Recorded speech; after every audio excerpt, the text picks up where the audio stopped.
Hello, everyone, and welcome to a Tuesday edition of the MSP Initiative Live. Just some quick housekeeping because we are in a new week and in a new Channel Strong tour for anyone that doesn't know that. So just getting some housekeeping out of the way for anyone that doesn't know. Channel Strong tour is coming through the Northeast. We're on day 2, so there's still a lot of miles ahead. But if you're anywhere in these areas or willing to take a trip, we'd love to see you. No sales, no pressure, just networking with MSPs in your area, maybe a beer, maybe a sandwich, and the rest is up to you. So if you happen to want to join us, go to mspinitiative.com/channel-strong or channel-strong. Just click on that menu, scroll down, request an invite at the bottom, and we will send you to the right place. Lastly, for anyone that's not familiar, we do just a monthly MSP giveaway. It's kind of our appreciation to you. All you got to do is throw your name in the hat to win. 10 prizes, 10 vendors. Can't win if you don't play, right? So buy your lottery ticket kind of thing. Throw your name in the hat. No purchase necessary. Just maybe you just win a prize. So quick notes. We're out of the way. Today I am bringing on Mr. Jay Mcbain. Jay's been in the industry for a long time, but I'm going to let him tell us about his history a little bit, kind of growing through his journey through the industry. But he is currently with Forrester. So if anybody who doesn't understand who Forrester is basically they're like an industry kind of consultant type organization, right? And kind of shows what's happening, where things growing, where are things dying, what's changing, and kind of Jay's role. I'm not going to steal his thunder, is to help companies understand the managed services space.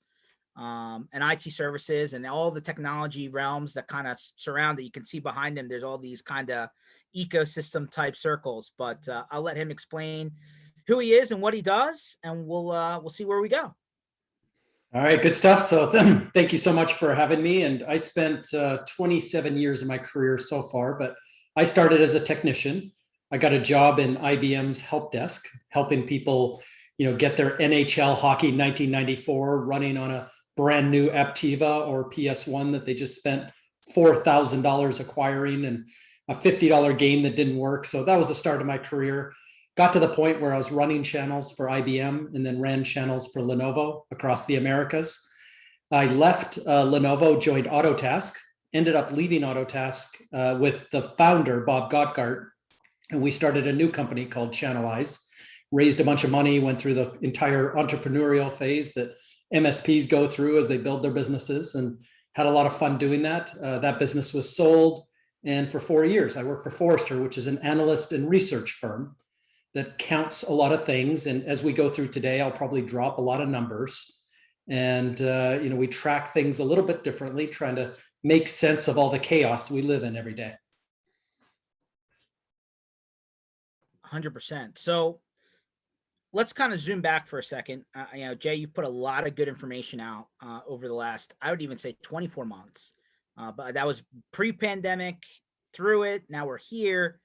And you had some pretty clear messaging, at least from what I took from it, about the future of distribution, the future of technology service providers, the future of shadow IT and marketplace, buying, and, kind of the whole, traditional VAR, reseller based model. At least from what I gather from your writing, you feel like that's on the decline. Do you still feel that way? Given the last, 2 years, right? 18 months. Do you still feel that way? Or do you feel like that's maybe slowed down a little bit? Yeah, so a couple of things to that answer. One is I consume an insane amount of information, and I actually get paid to do that, which is interesting. So every day I open up, 54 different magazines and see what they're reporting. I open up 143 social groups and Slack and Clubhouse and Reddit and Discord and see what's going on. And obviously I subscribe to this. I went to your Channel Strong tour in Fort Lauderdale when you dropped by Florida. So I try to keep my ears to the ground as much as I can in terms of what the chatter is. Try to get through the noise and clutter of marketing and find out what's happening on the street. And then second to that, because I follow all these groups and listen to all these podcasts and stuff, I just make those lists public. So I share them. here are the 100 podcasts that people listen to.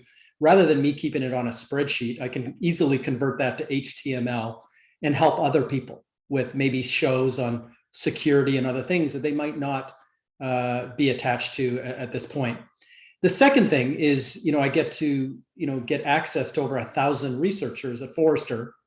We survey 690,000 of your customers every year. It's the biggest survey of its type in the world, asking them, what they think about this stage of the pandemic, where they're investing money. And we know that automation and cloud acceleration, this new future of work, we know that people are moving to e-commerce and marketplaces. So at the high level, we kind of see where the opportunities are there.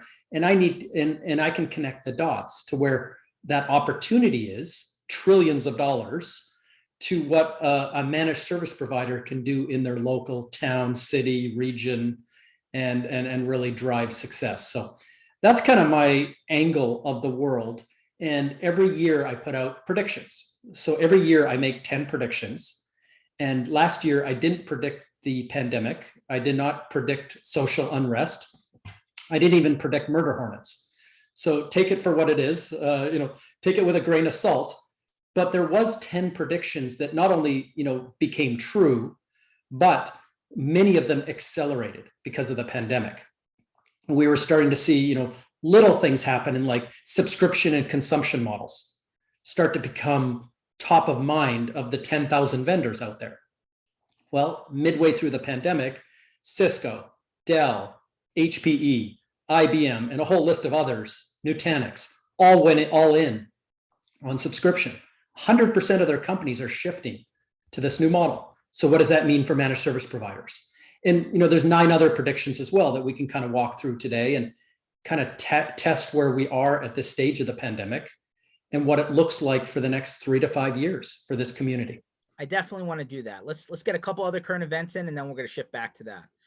So number one, love that you follow the podcast, the Facebook groups, the LinkedIn groups, the communities. I mean, there's a lot of them, and the internet has definitely facilitated that missing link, right? That missing connection that we couldn't do in person. It seems to me like we're all getting a lot better about being in front and doing marketing, right? I think that was the major knock on the, our little sandbox for quite some time, that the guy who starts an IT services company is not really, kind of want to be out front, but I feel like maybe we've turned that corner. With all of the groups that you follow, are you seeing the content continuing to come out like that from MSP land? Yeah, and there's a stark change as we went through this digital 18 months. There was no face-to-face events until you started them up. Mm-hmm. And this idea that how to work with customers, how to work with partners in a purely digital format was different. And the companies that didn't really get it, were exposed during this time. The companies that did get it, were able to hit a home run. And it was the connective tissue between face-to-face events and keeping the conversation going. 100%. I think that there's definitely something to be said for keeping that, that pedal down. I know everybody's had, this web fatigue, Zoom fatigue, Teams fatigue, but I mean, listen, the content, now that everybody's kind of got their normal noise level back, it doesn't mean that your content shouldn't continue. If anything, you may need to double down a little bit just to keep touch with your people out there who, everyone like us, right, that do these types of podcasts and webinars and stuff. Hard not to look, just again, back on current events, hard not to look at all of the security stuff that's now not just, hey, what products do you have on your machine? It's actually taking businesses offline.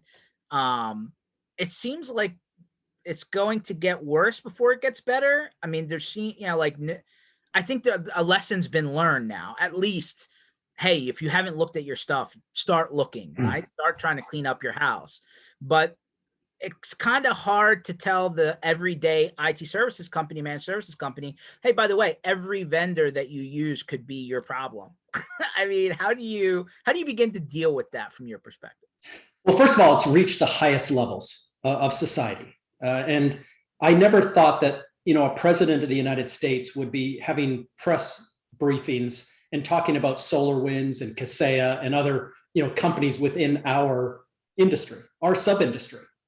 So, my kids don't know who those companies are, When, today they talked about China and the Microsoft hacks, Mhm. it reaches every level of industry. And the amount of bills that are in front of US Congress, you look at the European Union, you look in Asia Pacific, I look at the 197 countries, and it's finally elevated to the point at a presidential prime minister level of getting attention. This is, a threat, a national security threat, if pipelines and clean water and clean air become involved. And obviously, this isn't just, the malware, spamming, kind of phishing of the past to try to get your credit card number. Most people already know what your credit card number is.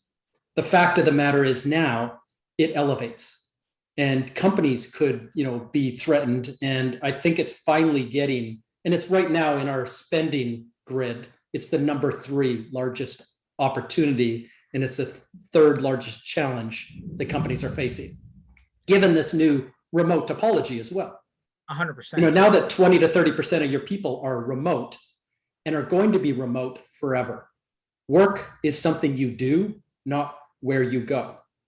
And in that environment, you've got this new surface threat that involves, smart homes and dozens of devices per person that are sitting out there on, insecure home networks, going through an insecure home PC, consumer PC, through a consumer router, and going to connect to your street that you share with your neighbors. And so the surface threats here, and there's 7 layers of security, but it's just at a point now where no company can do it alone. And no company can build, and I don't care if you're the Bank of America or you're the federal government, no company can build a SOC to that level. And they need the help of the community. And this is where managed service providers, managed security solution providers, you're seeing all kinds of different players step in and find double-digit growth driving this new future of work. Yeah, it's amazing.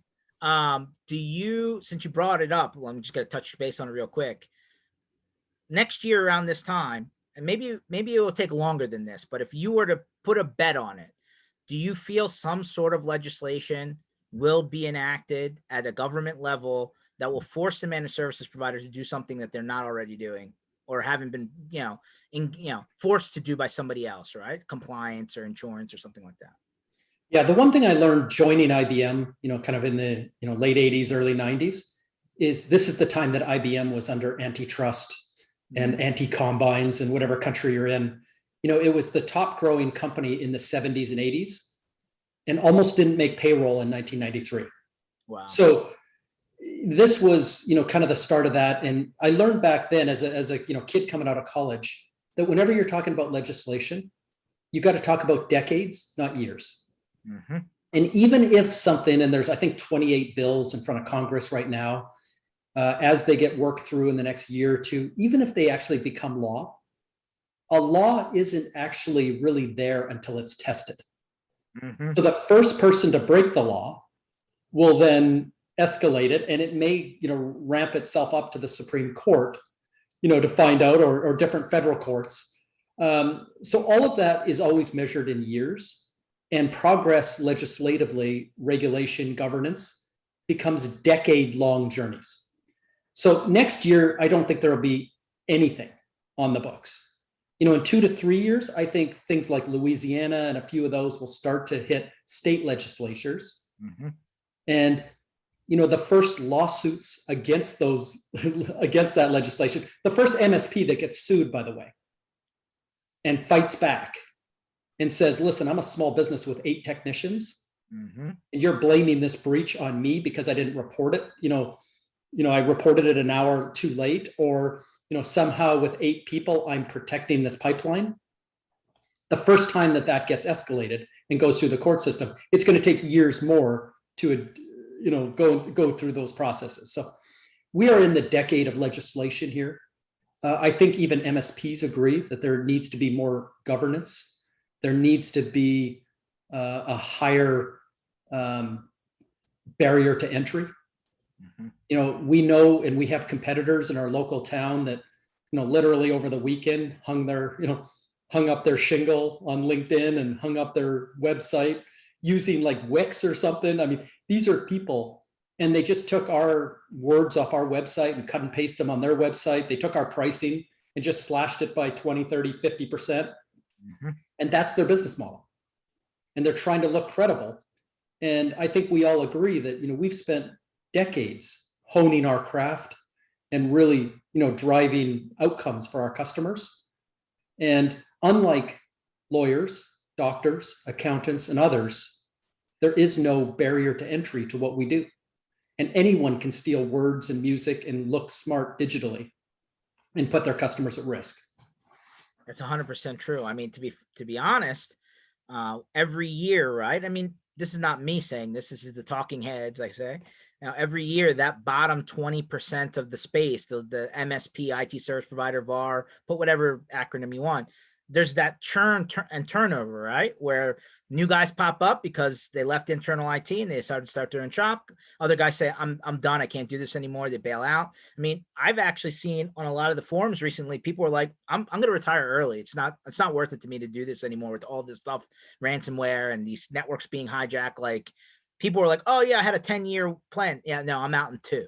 Like, I was like, wow, that's a major decision shift, right? Just on the current event. So, there's no question that that 20% is always in flux, but there's everybody, right? Start tracking this M&A stuff, right? That continues to happen.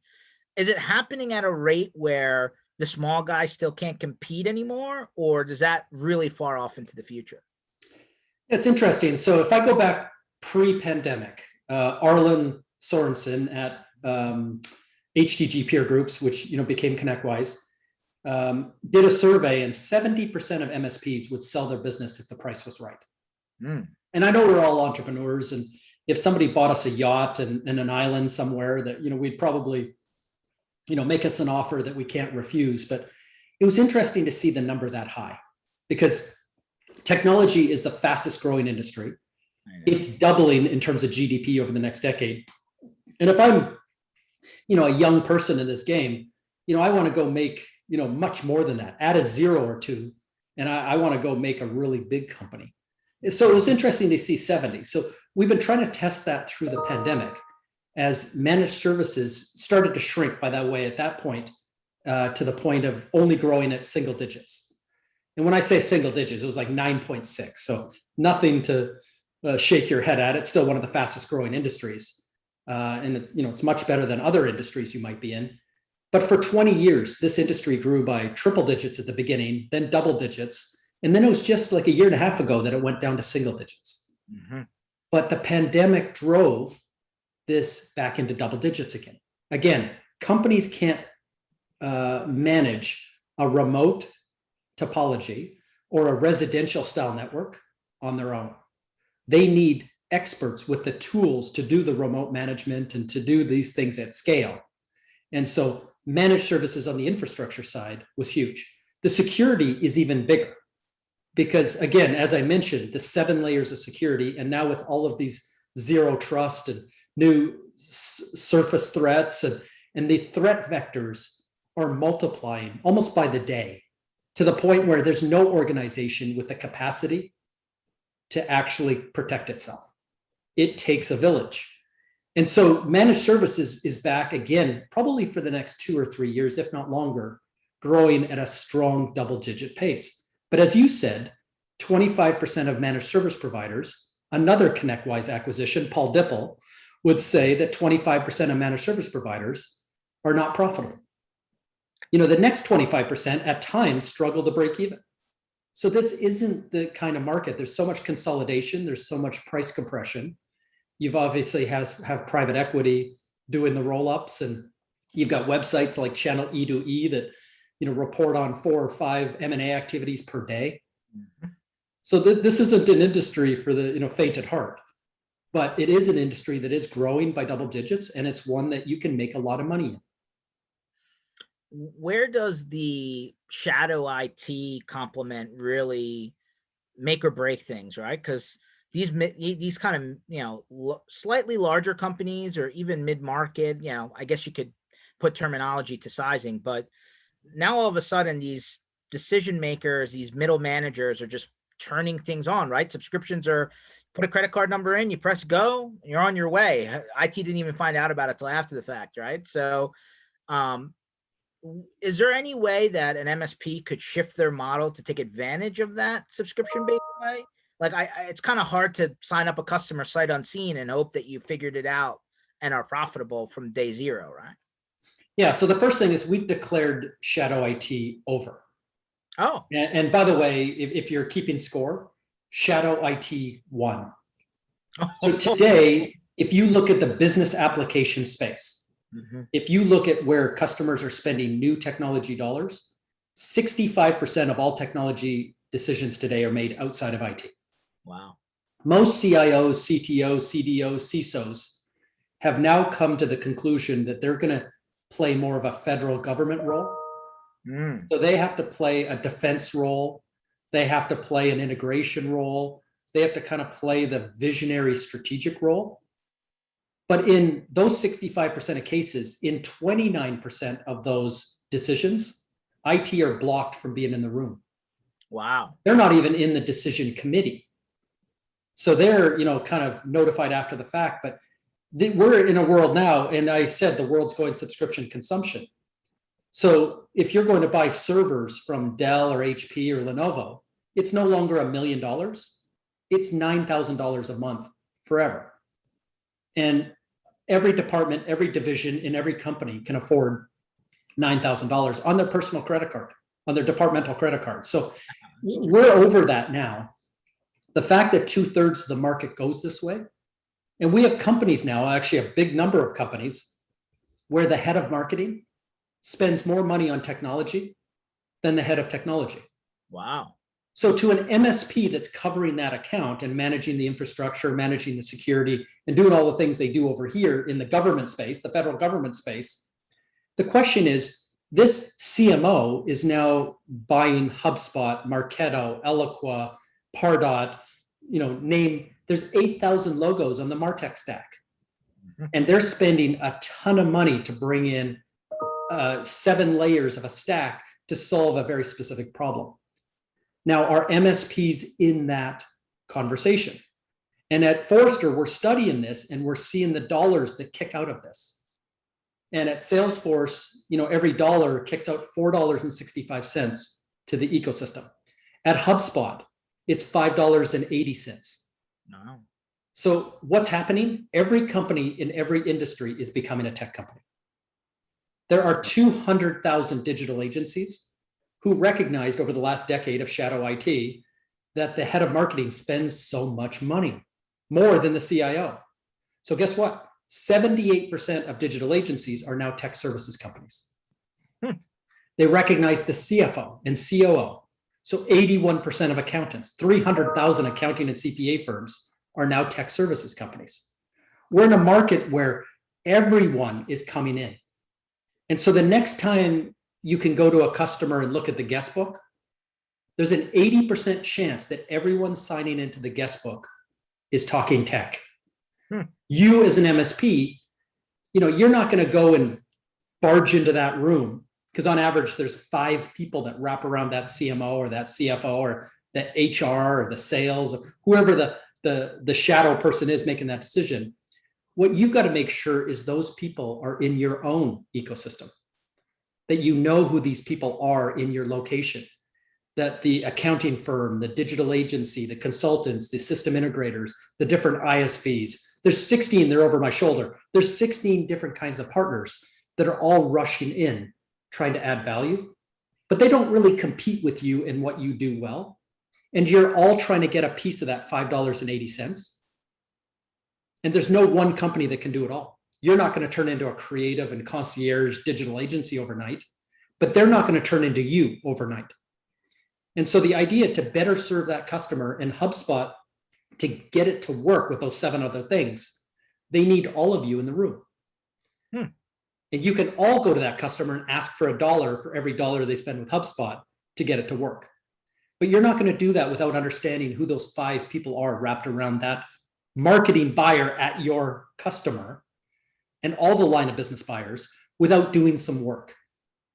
Photocopying the guest book, or better yet, going and figuring out what they read and where they go and the people they follow, and making sure you're in that community in your region, that you're leading the charge, that you're the George of that community, leading the podcast, leading the social groups, leading the Chamber of Commerce, leading the conversations in local events and road shows, that you're doing the work necessary so you're highly visible for what you do and the part of the $5.80 that you deliver successfully. That's very intriguing because there's a handful. I mean, I talk to a lot of MSPs all day long. I mean, you talk to a lot of industry people all day long.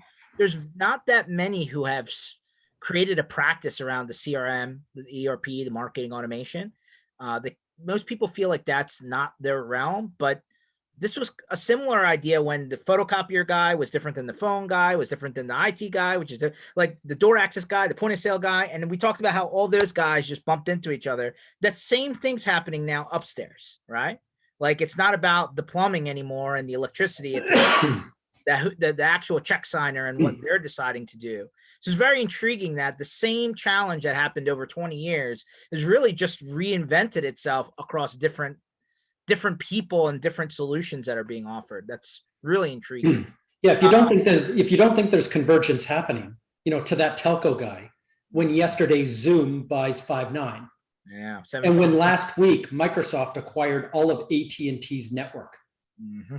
So these are happening every day, and convergence is driving. And obviously, there's one network that's driving all of this, and everyone is coming in for their piece of that pie. And again, there's no single throat to choke. There is no trusted advisor in the next decade. It is MSPs that play an important federal government role, working with IT and working with security and all the things necessary at an infrastructure layer. But you got to remember that these shadow IT people from 10 years ago, they now spend 51% of their time every day on tech. So their day job has become their night job. You're a CMO, you spend 49% of your time building campaigns and actually marketing and branding. And you spend 51% of your time getting all of the technology that you've acquired implemented and integrated and compliant and and all that automated. So serving that technology buyer now, who's over half their time, is different. And yes, an MSP can walk into the lines of business, or you can influence the people that are already in the room. That agency, that local agency, it's 1 + 1 = 3. That local accounting firm, 1 + 1 = 3. And you might be in the room somewhere where you can bring them in, and vice versa. They're in the room and they can bring you in when it gets into the right parts of security and compliance and continuity. And all these things do come as part of that project. And the biggest competitor that MSPs have at a high level, surprisingly, is global system integrators. So companies like Accenture and Deloitte and Capgemini and KPMG and all the way down the list, an Accenture, for example, is now the largest IT company in the world by employee size. After IBM got rid of their managed services, Kyndryl, they're now bigger than IBM. And they make a business acquisition every 7 hours. So if you look backwards on their acquisitions, they're acquiring every day a digital agency, an accounting firm, and an MSP. And all the entire math at Accenture in their M&A department is they look at this heat map around the world of 35 million different cells by buyer, by industry, sub-industry, by geography, by sector, segment, and they look at it by product. And then underneath all of that is by business model. How do we as Accenture go and collect as much of that $5.80 out of HubSpot that we can? How do we go collect the $5.32 at Google Cloud? How do we go in that CRN article with Microsoft unlocking trillions of dollars? How do we go and grab that $1 trillion? Well, we need the skills, the marketing skills, digital agency skills, the accounting skills, the MSP skills. They're building out a pie chart of skills and practices that can ask the customer, instead of for $1 for every dollar they spend, $2, $3, and even $4 will go to an Accenture who's rolling up all of this, last mile solutioning, and they're going down market.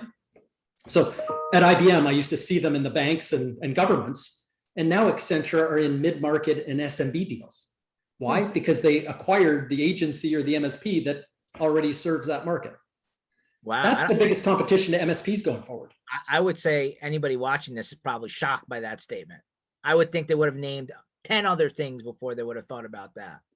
And I'm not sure that they thought that a company of that size would come. Like we always hear about, the Dells trying to do managed services, or the hosting companies trying to do managed services. But then like to have a company that's really been playing up here come down, I just don't think anyone expected them to get all the way downstream like you're talking. Yeah, and I remember, so I was at IBM when it turned in from a hardware company. Sure. Lou Gerstner changed it to be a services company. Mm-hmm. It took a couple of years to figure it out, but we figured it out that no one that sells hardware or software is good at selling services. It's a completely different skill set, and it's very hard to train for. So one of the things IBM did to counter that was they acquired PwC. Mm-hmm. Let's bring on people that understand this world. So every time you hear Dell or HP or Microsoft or Lenovo or somebody announce like some managed services offering, there's a collective eye roll, because those people are the redheaded stepchildren in those companies. Mm-hmm. And those companies, when it actually gets to the end of the quarter, they're focused on the hardware sales. They're focused on their core competency. And those end up being jettisoned. And it, Best Buy tried it, Office Depot tried it, Staples tried. I mean, so many different kinds of companies in different industries have tried this. And unless you're a services company, by the way, like an Accenture, mm-hmm. you're not going to get this. And the way that these GSIs are set up is kind of brilliant, but they're almost set up like very flat organizations. There's no hierarchy to them. So when I come in, George, and acquire you as a digital agency in upstate New York, and you serve mid-sized clinics with 50 doctors, you become the vice president of mid-sized clinics in upstate New York for Accenture. Okay. And I always make a joke that out of 450, 500,000 people, 400,000 of them are vice presidents of something. Wow. And that's the way, in their M&A world, I mentioned the 35 million opportunities. That's a real number. And they're on a charge right now. Like they could at some point, theoretically, it won't happen, but theoretically, they could have 35 million vice presidents.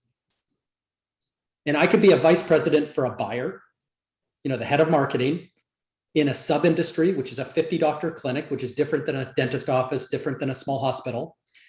In geography, which is upstate New York, we'll call Buffalo, Syracuse, Rochester, Albany.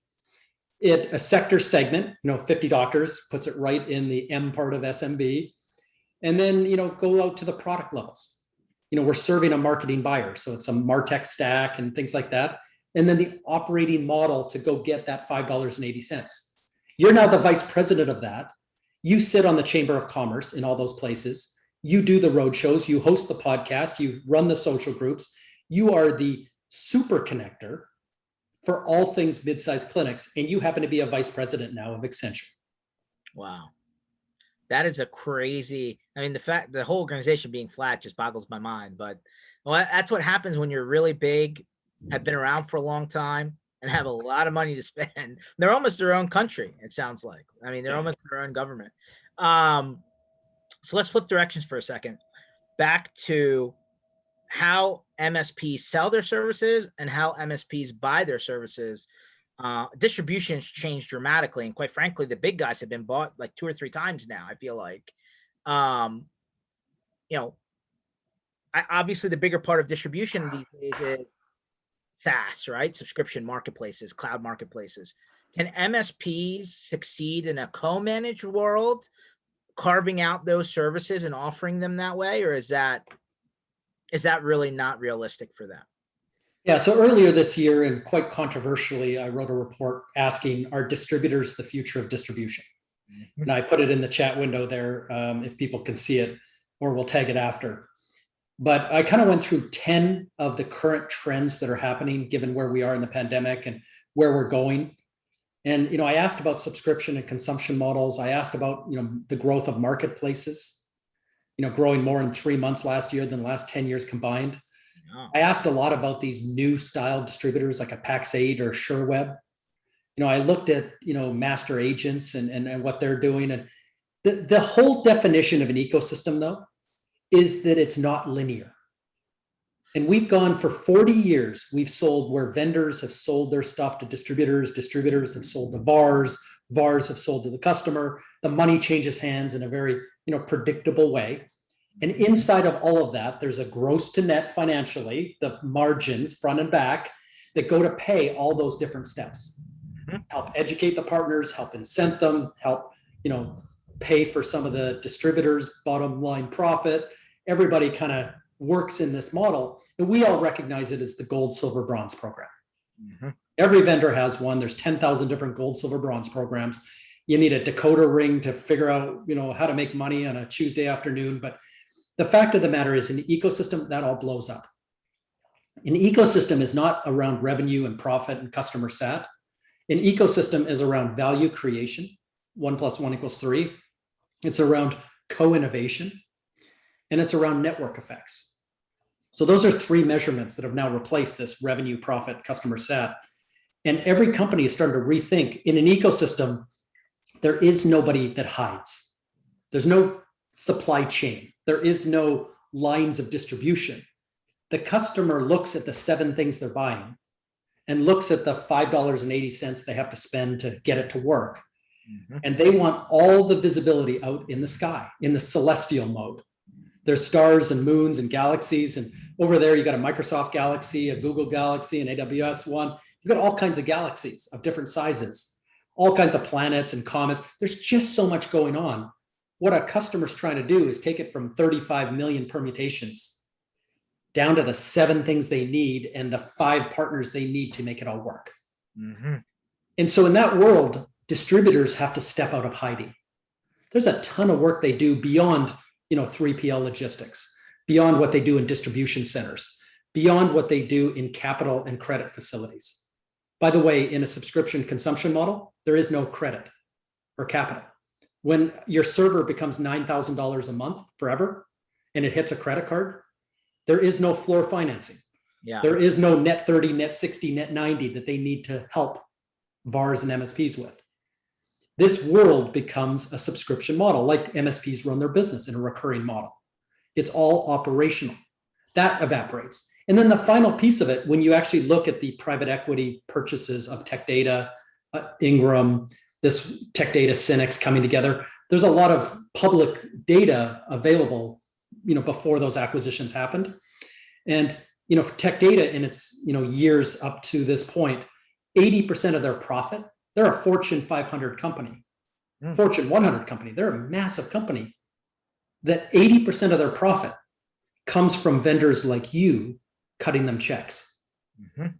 So when I at Lenovo would cut them $1 million check every quarter, and so would my friends at Dell, and so would HP, and so would Microsoft, and all of us get together and we cut them these big checks. 90-something% of that was profit margin, and 80% of it dropped right to their bottom line. So these companies were driving $40 and $50 billion in revenue at break even. And the only profit they were showing the street are these big marketing checks. You'll remember what happened a decade ago to magazines when everyone colluded at exactly the same time and stopped writing advertising checks. It all happened within a couple of months. Companies went from, tens of millions of dollars to hundreds of thousands of dollars overnight. And that is going to happen in distribution when all vendors come together at some point and start to ask about these $1 million taxation fees every quarter and try to make this delineation between community investments and distribution.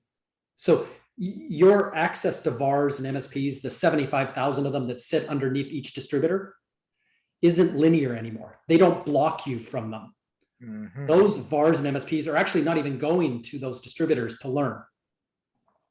They're subscribing to this podcast. They're going to your channel strong events. They're coming to your social groups. You're driving the conversations that smart vendors can introduce themselves in a non-sales way, in a all boats rise, go-giver, community type of model, and add value at the grassroots And that is orders of magnitude cheaper than cutting $1 million check. Wow, especially when 80% of it went to just profit, the Bottom bank. line. Yes. Yeah, that's crazy. It's very cheap to put your logo on a page. As you know, if you get a webinar and a logo on a page and a brochure, all of that, comes at pennies to the dollar. Yeah, definitely not worth spending $1 million for those three things for sure. On the event marketing side, right? I mean, you're talking about distribution and that whole advertising thing potentially one day gone. Event marketing obviously disappeared for a while. It's now on its way back. Do you see that ever going away? I mean, there's still some value to the Dreamforce, the Microsoft Inspire, even the IT Nation or DataCon. Like, is that going to ever change? And should the MSP consider adopting that as part of their marketing strategy as well? There's massive value. And it's not like, part value or some value.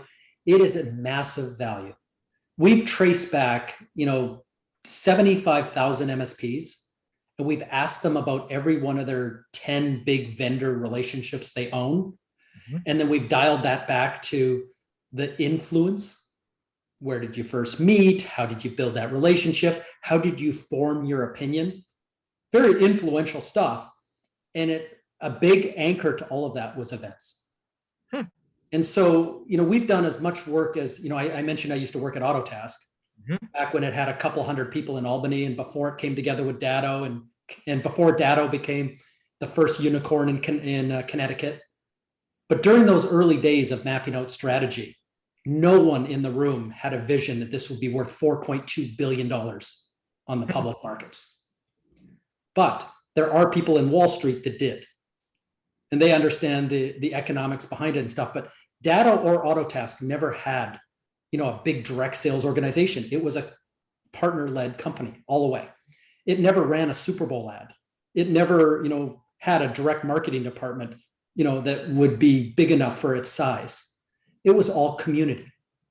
And when I make the linkage for bigger companies like Microsoft, and I talk about a Rob Ray, and the 8 people that work with Rob and what he learned from Dan Wensley and how they executed this community model from when Austin used to sit with Shannon behind a small little desk at ASCII Group that they couldn't afford, to a decade later, him being a billionaire and building out universities in upstate New York, and this company worth over $4 billion. It was all a community strategy. And the question is, you don't have to be a rich vendor to go do this. You have to start as an MSP. You start with your customer. Mm-hmm. What do they read? Where do they go? And who do they follow? All 3 questions can be answered digitally. And you can trace the magazines, the associations, the podcasts, the events, the vendor communities, the distributor communities, all the different thought leader groups and things that influence them along the way. You can double click in your region on every single one of those, write down every speaker. I start writing down your name for all these different things and I score it. Hopefully not 0. The reason I mentioned Rob is when I did it 5 years ago, it was a lot of work. It took hundreds of hours to do this because I wrote down 3,000 people's names. Wow. But then I gave, if you're on the front cover of CRN, I'll give you 8 points. Big magazine, good job.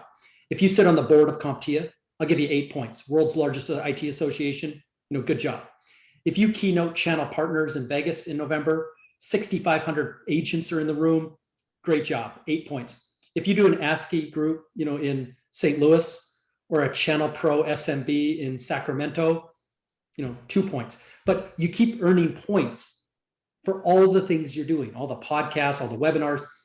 And what ends up happening is over the 3,000 people, everyone earns a score. Mm-hmm. And Rob ended up becoming number 1 when I sorted it from top to bottom. Of course. That was different than the Larry Walsh who came number 1 when I did it 5 years earlier. And if I did it today, post-pandemic, which a lot of people have asked me to do, I just don't have hundreds of hours right now to dedicate. Rob would not be number 1.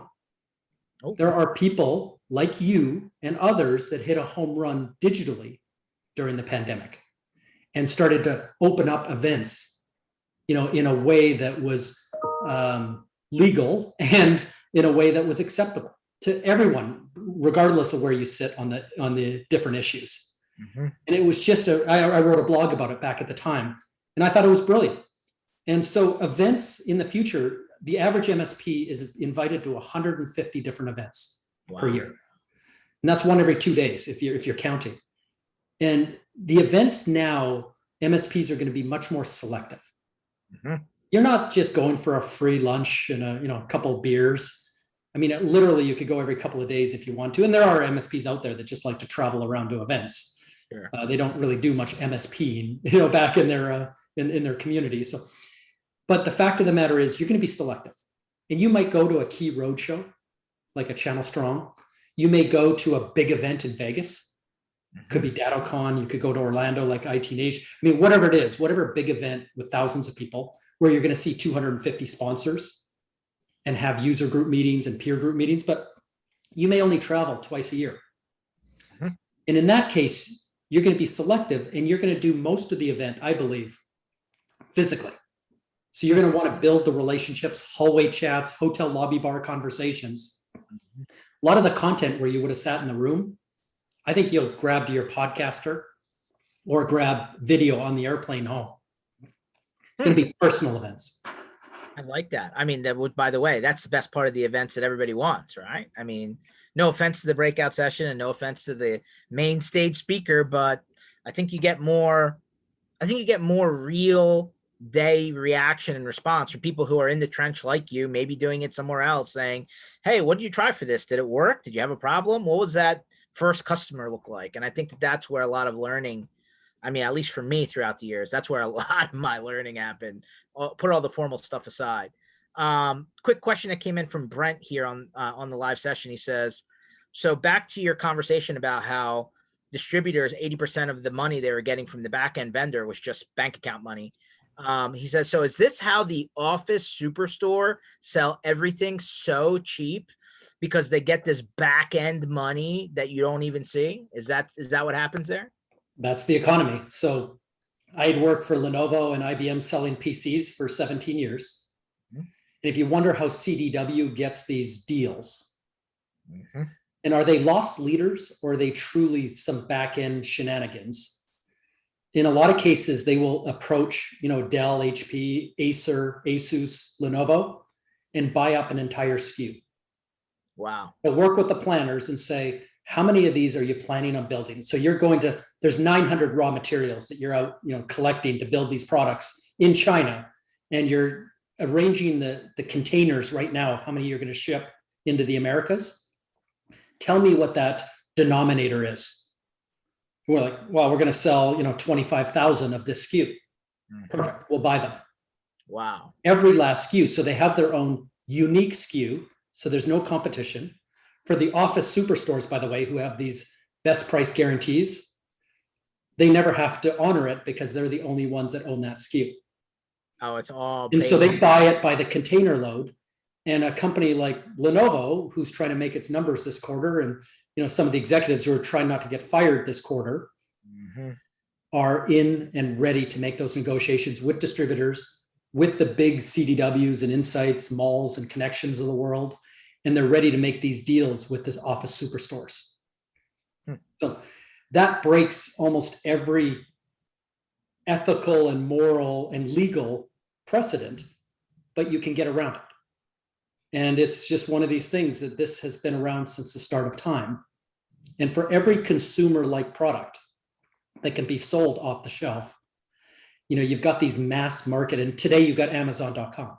Mm-hmm. And now you've got these third-party sellers, this long tail on Amazon, and you start to wonder, how is their price cheaper at a retail level than my cost at distribution is? And there is no margins anymore in most of this consumer product, almost every product category. And it's a highly complicated go-to-market strategy. And this starts to collapse under subscription and consumption. Interesting. Well, there you go, Brent. The answer is yes. It's in a very complex way. The answer is yes. There's money behind the door that you're just not seeing. It's like everybody's tried their hand, Jay, at trying to step down into the SMB space. No, listen, you had Office Depot as an example recently, right? They tried it, didn't work. I mean, Best Buy tried to take Geek Squad into the business arena, didn't really work. Like, so even the carriers, right? Comcast, Verizon, T-Mobile. Oh, hey, we'll offer tech support. It never really seems to stick. Why do they keep trying to reinvent that? I don't understand.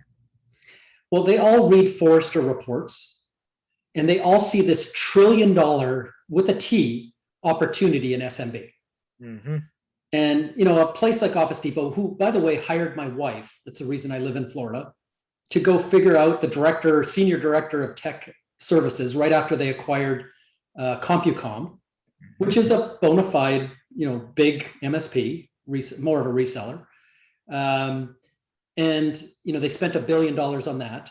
Their CEO was my old peer at Lenovo, Jerry Smith. And to succeed, they were one of 2 companies a couple of years ago that were on the list to go bankrupt. Wow. It was them and Toys R Us. So Toys R Us beat them to the punch because they're highly leveraged from the 80s. Office Depot had some money in the bank, so it didn't go bankrupt, but they're selling off their retail division, which they kind of said no to, but it will go to Staples. They're going to have to off-sell CompuCom to make that work. And the government blocked it a couple of times, but now there's no monopoly, problem with Staples and Office Depot coming together. But here's this idea that you sit in front of their business development executives and show them this $1 trillion number. Mm-hmm. And they get all excited with their tech services and their print services and all the stuff. And they're within 5 miles of 92% of Americans. They already serve small business. The flower shop and the daycare center next door already walk into Office Depot and buy paper clips and things. So they think they've got this roll up that they can do, which just never takes place. It's not something that you can consolidate at that level. And even these private equity companies that are rolling up MSPs by the dozens, they're not rolling them up into some hierarchy. Guess what? Back to our early discussion, they start to look like Accenture. You get bought by a private equity. You're now the vice president of Wichita, Kansas. And as an owner principal, you've been freed up from some of your finance, operational, marketing, and selling that maybe you were never that good at to begin with. That's rolled up to headquarters where they can do it at scale. At scale, they could go buy a Super Bowl ad to support you. But now you get to go do what you love to do, is fix customer problems, engage in customer outcomes. And you've got your 7 on average technicians, and you can go back to doing what you do and let somebody else kind of manage the other stuff that you're not a fan of. And that's it's an Accenture model, and it's a flat organization. You probably report to somebody who reports to the head of the private equity company.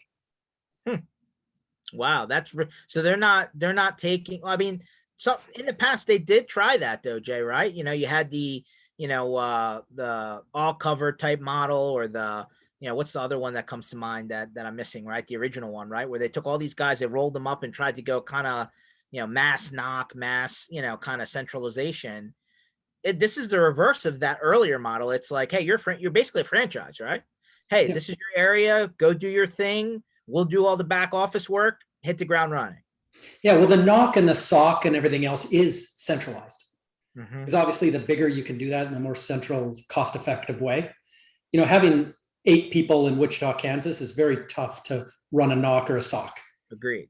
So the more you can roll into headquarters, and the more execution, which is billable hours that you can run in the field, whether it's rolling trucks or executing against customers where you can bill to those customers, you're running a large national legal firm at that point. And you've got the head of private equity who's more of like the head lawyer who's focused on billable hours. And that's the economic model here. It's not to move your automation skills up to New York and then move their skills in CRM or ERP over to California. They can advertise that skill on their website. They can darken the sky with planes if they need to, if the customer pays Accenture level money to them. But in the end, it's basically franchise level execution. And we've got obviously a couple of big franchises, in the MSP world that work on that as well, with some of the like running a McDonald's, some of the headquarters work, gives you the air cover, but it's up to you to execute within your 5-mile geo-fenced area and make yourself a millionaire. I'll be honest with you. It's the first time we've used that analogy, that the PEVC roll-up strategy is basically the franchise McDonald's model. To put that phrase to it now, I guess it makes a lot more sense. I just don't think people have visibility into what happened after the transaction. Yeah, and so, by the way, another part of it, go back to Paul Dipple again, the 25% that don't make money, or the 25% that struggle, that's 17% average, margin, gross margin at the end, makes it very difficult for an 8-person firm that isn't managing to the 7th decimal point, to not only pay their mortgage, but to actually reinvest in the business. This is why we have, 500,000 VARs and 75,000 MSPs, because it's a very difficult business to scale. Yeah. But when you roll up that 17 at a national level, it is very rich margin, because most industries, by the way, are 10 or less. And even companies like fast food, like McDonald's, operate, in those lower margin categories. So if I were to tell, people that don't know the first thing about technology or IT management, who want to buy a yacht, that they could roll up businesses and they could roll 17 right into headquarters, and they could roll up some of the, operational or automation and stuff at a headquarters level to serve these franchises. They can run the Super Bowl ad that brings people in the door. It's actually a pretty good model, and it's working for many of these, large players. Good to know. Brent comes back with a follow-up question from earlier. He says, so business advice, should the MSP help the customer find the cheap device, since they can't make money selling it on their own, and find a way to profit elsewhere instead of trying to play the hardware game with the retail box store? So my advice is this: every major vendor now is coming out with what I call the multiplier. And we know that multiplier, which I mentioned, the $5.80 at HubSpot. The first thing I would do as an MSP is look at my vendors that I have today in my stable and go and read if they've published it, but go and ask if they haven't, the multiplier. How much money in your product is there downstream? Implementation, installation, integration, security, compliance, whatever it is. There's 17 tech services that wrap around it. How rich is that business? What skills do I need? What repeatable practices do I need to build? What sales and marketing confidence do I need to go ask the customer for $1 or $2 for every dollar you sell, George? That's a different question than saying, I can't live off 20%, I need 25, or you need to kick me more back-end dollars. Instead of making 20% of the deal, I want to make 200% of the deal. And like Accenture, I want to go make that at 75% margin. So let's talk about because I understand that over the next decade, more and more and more business is going to go marketplace. Yeah. I understand that you don't subscribe to Netflix through your cable guy in the white van. And I understand that with Netflix, that if I don't adopt Netflix and watch it, I'm going to cancel it the next time I see it on my credit card. I understand that if it doesn't become integrated and sticky in my habits, the retention or renewal is going to be low. I understand that I need people wrapped around that are going to upsell, cross-sell. Now Netflix is coming out with gaming, we learned yesterday. I need an environment of influencers out there that are enriching our contract over time. So your value to your vendor, your value to your customer is changing. And you should be asking your vendor about influence. If I get the customer to the dance and they acquire your product, I don't care how the money changes hands. But if I get them to the dance, I want to be recognized financially for that. And if you're not going to recognize me, I'm going to go talk to your competition to see if they are recognizing and attributing the great work I'm doing at the Chamber of Commerce and in my podcast and all the stuff I do up front. Then after the point of initial transaction, which is only 30 days with the customer, now I'm getting involved and doing all those downstream 17 things. And I'm earning that from the client, but I'm also earning recognition from the vendor when I drive this great lifetime value of the client.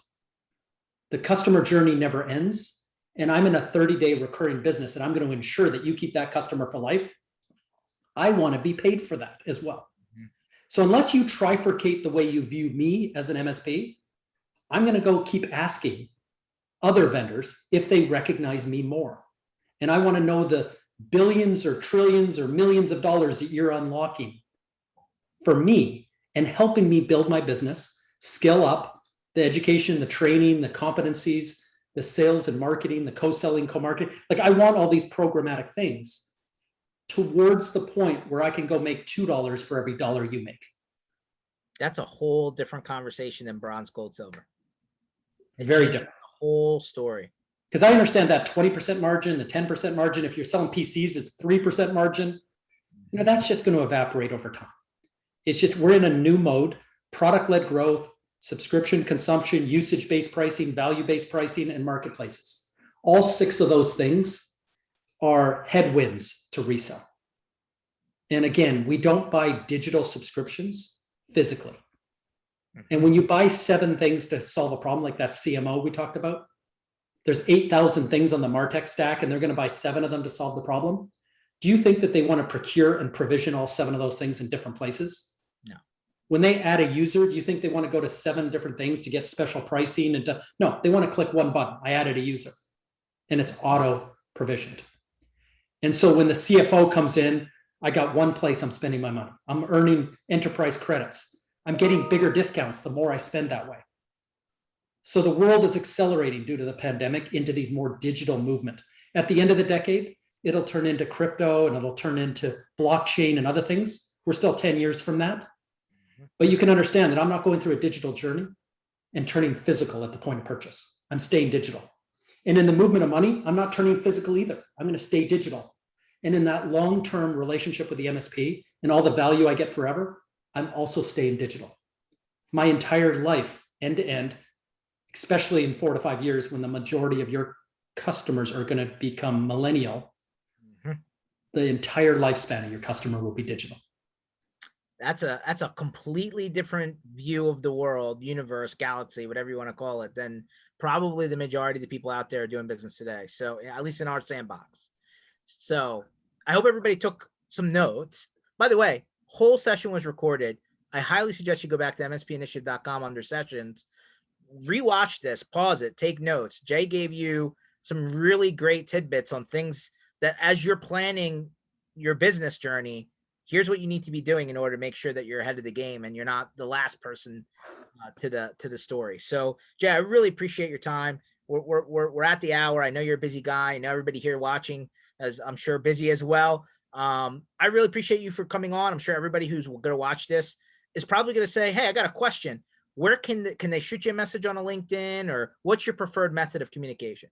Yeah, I'm all over the place. So if you want LinkedIn, if you want Twitter, if you want to find me on one of the Slack channels, my email is the letter J, Mcbain @Forrester.com. Like everybody, we're all tracking 64 different ways to get a hold of us. So it won't be hard if you just do a search on my name. Awesome. Well, I appreciate your time, everyone. Please go back and rewatch this. Send Jay your questions or comments, or maybe a thank you, because I'm sure there's more coming down the pipe. And catch all of Jay's stuff. He pushes it out pretty regularly. So as he comes up with new aggregation of all this data, he puts out new reports, and we all learn from those. So thank you very much, everyone. Catch you guys on Tuesdays and Thursdays, 1 o'clock Eastern time here on the MSP Initiative Live. Take it easy, guys.